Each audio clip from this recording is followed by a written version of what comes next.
We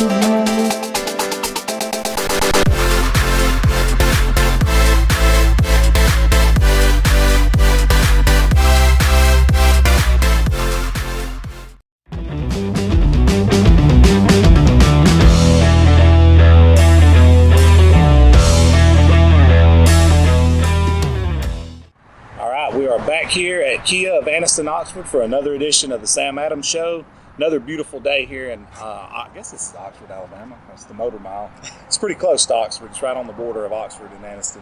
But we're here none other than Coach Sam Adams himself. And Coach, last week you guys stepped out of region, played a very, very tough, very good football team in Hartselle. Came up a little bit short. Take us back to last Friday night and how that game transpired. Yeah, well, we came up a lot short, actually, as the game went on. It was, first half was kind of a hard-fought game, really blow for blow, back and forth against a really good team. And we came out in the third quarter. We had some miscues there on special teams and offense, and turned it over twice, and the game got away from us in a hurry against a really good team. And that's, you play those kind of teams out of region for a reason. You want to make sure that you're exposed to as many kinds of offenses and schematics and players as possible, and be one that we could definitely learn a lot from moving forward. We said going into this one that this ain't the same Hartselle team. This ain't the Hartselle's we know at baseball team, and we've seen that throughout the season. They're a pretty good team. They're a really good team. They got a lot of really good pieces on the offensive side of the ball. They got a veteran offensive line, has a lot of good size. They have a quarterback and receiver combo, running back as well. They're really productive. So. And they played well on both sides of the ball. They were giving up 8 points a game on defense going into this game, and they have a bunch of guys that play extremely hard and tackle well on the defensive side. And, they were the first half of the game. We were up close to 275, 300 yards of offense, and they just couldn't maintain that level of play on offense in the second half. Coach, you guys obviously are still, and you said you don't want to use the word young. You're still growing. We'll say the word growing. Yeah, we're definitely a work in progress. There's only one way to get experience, and that's to go through it. We have seen some growth out of a lot of the younger guys that have kind of been forced into a different role than they may have otherwise had because of injury or something like that. We saw Caleb Wynn got his first start at the running back spot 2 weeks ago against Pinson, and then we saw a lot of improvement between that week and this past week against Hartselle with him. He finished with 90-something rushing yards, and it really looked a lot more comfortable within the game.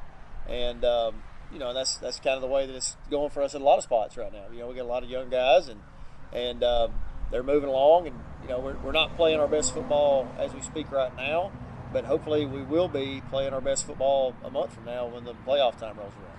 And Coach, you guys are no stranger to competition, and those kind of games that you just played last week that prepare you for the stretch run in the region, which really does matter. All games matter. We wouldn't keep score on it, but in the grand scheme of the playoff picture, last week did not matter, but it did help you grow.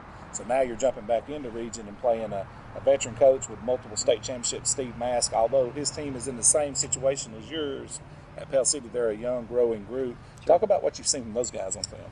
Well, they play extremely hard. They haven't caught a lot of breaks over the course of the season at this point. But this is not Coach Mass's first rodeo. He's been through great seasons before, and all coaches have been through seasons that are not so great. That's right. So I'm sure this is not. He hasn't had this kind of experience a lot of times in his career, but I'm sure it's happened somewhere in there. And so he'll keep them fighting, keep them competing, and it's a rivalry game with Oxford and Pell City. So I know we'll get their best shot on Friday.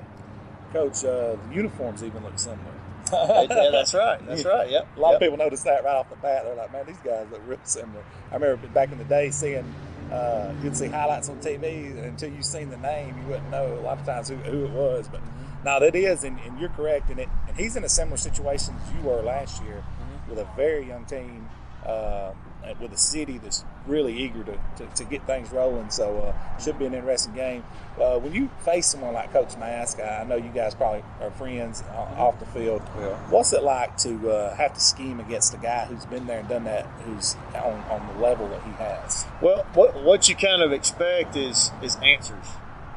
There's sometimes you can maybe get a little wrinkle in for a game, and if it's maybe a less experienced coaching staff, that may be something you can get them on, repeatedly during the game. But when you go against a veteran kind of guy that has a really good track record, they'll have an answer for whatever we present, and so now then we have to play another card. That's right. So it's a constant back and forth as the game goes on. That's right. That makes a lot of sense. Now, Coach, down the stretch run right here in the playoffs, I got to looking at some numbers from you guys the other day. It said you guys had scored 189 and gave up 189 for the season, which is astonishing. Yeah. Well, and we ended up with a 3-3 record at this point. I mean, that kind of matches up. Matches up. But obviously, you want to peak heading down this stretch. What do you think you got to do? Let's just start on the offensive side of the ball. What do you think you got to do to start peaking heading down this stretch? Well, we've got to just play more consistently. Like I mentioned in this last game against Hartselle, we played really well in the first half, and then turned it over twice in the third quarter. And by the time we got the ball back after that, the game was kind of away from us. And we've seen hot streaks at every position.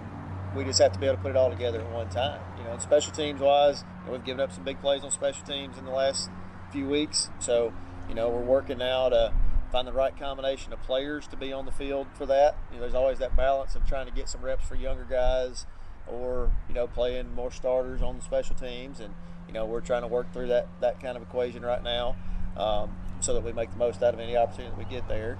And then defensively, it's just, really just securing tackles when we have the ability to.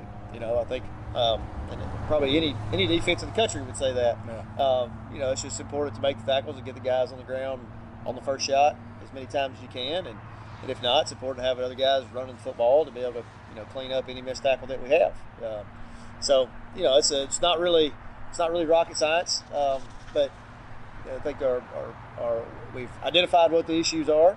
Our players understand that as well, and I think they realize what we have to do to get better and move forward. There's a couple of things I like about what you just said. One of them is it sounded like Urban Meyer talking here because he mentioned special teams. That was his baby. I'm a big Gator fan. When he was at Florida, he used to when they go on the road, the special teams guy got first dibs in the bus, first dibs in the rooms, and the reason being, he said that's a check mark that we need to own every That's week. right. Yep. And if you can get that check mark, you need one other. You're probably going to win the football game. Yeah, that's right. And I still a firm believer in that. And I notice how you talked about them second. But for those people out there, who are coming aboard wanting to be a head coach, and you've been there and done that at different positions, and you've been a coordinator and you've been a head coach now, what's something you'd tell a young guy coming up? I always like to ask my coaches throughout the year different questions about football in general. Because I get asked all the time, people ask me, I'm like, bro, you're asking the wrong guy. I don't know how to do that. I can help you sell an ad sponsorship or something. But sure. What would you tell a young guy who's coming up, aspiring to be a head coach? Yeah, well, there's kind of a triangle of success right there, and you have to have all three parts in place to be at a successful program. And some places have them, some places have one or two of the things, some places have all three. You got to be able to have a strong administration that supports your vision for the program and your vision for athletics in general. You have to have a strong coaching staff because the best single head coaches out there can't do it by themselves. You have to be able to surround yourself with the right kind of men to help raise your kids that are on your team, and obviously good football coaches as well that can teach them how to play the game. And then you have to, any coach would tell you this, you have to have a certain level of good players as well. Right. So, and if you could put all those three things together at the same time, that's where you can hit something really special. That makes sense. I love each coach has a different answer, and that one definitely makes sense. Because we get asked all the time, and it's good to get to pass this information on to other coaches. Coach, I appreciate you, and we call this crunch time coming up. That's right. Now you played all those hard teams and those very good teams to expose yourself to what you need to work on now that you have that in place. And you're 2-1 in the region. These next few games is going to be as important as it can be. And you guys are off after Pell City, correct? We are. So the big region game this week against Pell City. Then we have an open week, and so we'll obviously still practice several times that week, but we'll also use that opportunity to get maybe a couple extra days away to get our legs back up under us a little bit. And then we'll be preparing for obviously a really strong Clay Chalkville team, number one team in the state. And then we'll have Center Point after that, who's sitting, I believe, the same spot we are in the region right now, and then finish up the year against Jacksonville, a local team. Jeez. So we got another good stretch here in front of us. And you're playing. Let's see, three of those teams is averaging about 45 a game or something. That is true. Yep. Wow. Yep. That's awesome, man. That's some serious competition down the stretch. Absolutely. Well, Coach, good luck to you this week, and we will be back with you. I think we usually take the week off and let you recruit on the off weeks, and then we'll be back the following week on Monday to do the show. That'll be great. All right, Coach. See you then.